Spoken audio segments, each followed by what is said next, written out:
பல்லடம் அருகே காரணம்பேட்டையில் காணாமல் போன 6 வயது சிறுவன் முட்புதரில் சடலமாக மீட்பு.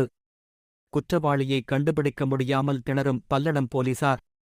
ஒடிசா மாநிலத்தைச் சேர்ந்த பகிலா கொச்சா, அனிதா நாயக் ஆகிய தம்பதியினர் தனது 6 வயது மகன் கணேஷ் என்பவருடன் திருப்பூர் மாவட்டம் பல்லடம் அருகே காரணம்பேட்டை எஸ்.ஆர்.சி. நகரில் தங்கி அருகில் உள்ள தனியார் மில்லில் பணியாற்றி வந்தனர். இந்நிலையில் நேற்று 6 வயது சிறுவன் கணேஷ் காணவில்லை என பல்லடம் காவல் நிலையத்தில் அவரது பெற்றோர்கள் புகார் அளித்திருந்தனர்.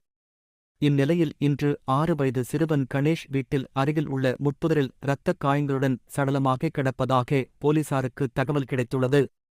இந்நிலையில் சம்பவ இடத்திற்கு விரைந்து சென்ற பல்லடம் காவல்துறையினர் சிறுவனின் உடலை கைப்பற்றி பிரேத பரிசோதனைக்காக திருப்பூர் அரசு மருத்துவமனைக்கு அனுப்பி வைத்தனர்.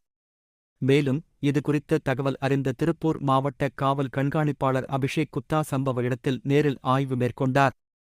உயிரிழந்த சிறுவன் பாலியல் வன்புணர்வு